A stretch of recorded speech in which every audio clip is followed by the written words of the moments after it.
It was a stormy evening. The wind howled through the trees, and the entire town had lost its electricity.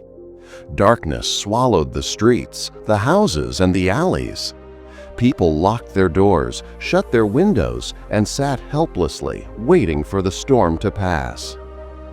In one small house at the edge of the town, a boy named Rehan sat on the floor. He was just 13 years old, clutching his notebook in one hand and a pen in the other. Tomorrow was an important day, his school exams, but the power cut had left him in complete darkness. His eyes watered with frustration as he tried to write, but the blackness around him felt heavier with every second. He sighed deeply and whispered, "How am I supposed to study like this? Why does life always make things harder for me?" Just then, his grandmother walked into the room. She was holding a small candle. Its flame flickered, dancing against the shadows of the walls. She placed it gently on the table, and immediately the entire room glowed with a soft golden light. Rehan blinked, his eyes adjusting. "But Grandma," he said, "this light is so small. It doesn't even fill the whole room. What good is one candle against so much darkness?" His grandmother smiled gently and sat beside him. "My child, one candle may not fill the world with light, but it is enough to keep darkness away from where you sit. Sometimes in life, we don't need the whole path to be visible.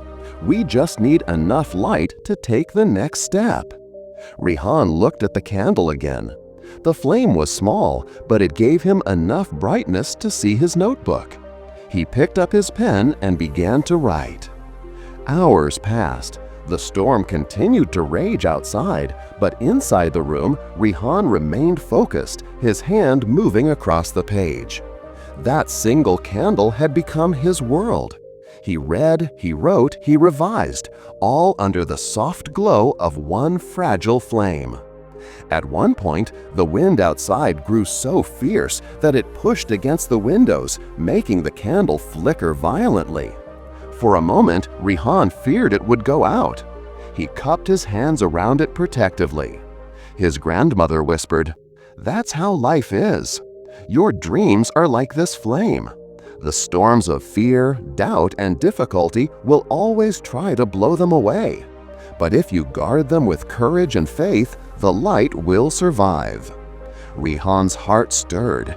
He realized something he had never thought of before. Life would never hand him perfect conditions. If he wanted to achieve his dreams, he had to learn to move forward even in imperfect situations. By midnight, the storm had calmed, but the electricity had still not returned.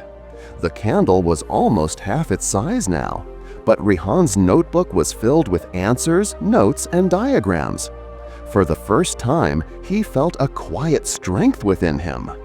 The next morning, he walked into the exam hall. Some of his classmates complained that they couldn't study because of the power cut. Others said they had given up because the storm was too distracting. Rehan just smiled silently and sat down. When the papers were handed out, he wrote with confidence. Every answer came to him clearly because he had pushed himself to study despite the darkness.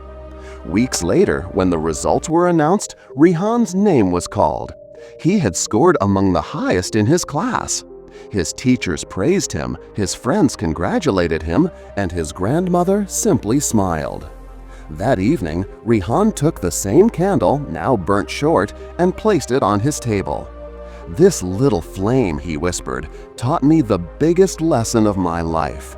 That even in the darkest times, one small light is enough to move forward."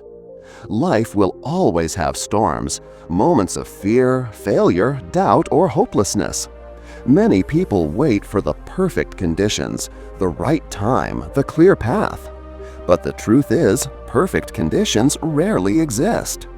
Like the candle, all you need is a small spark, an idea, a step, a little courage.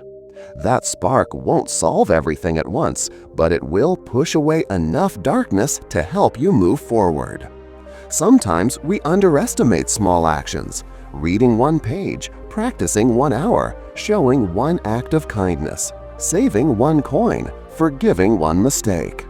But these small flames are what guide us through life's darkest nights. You don't need to light up the whole world in a single moment. You only need to light up the space around you. And once you take one step, the next will reveal itself. So when life feels overwhelming, remember the candle in the darkness.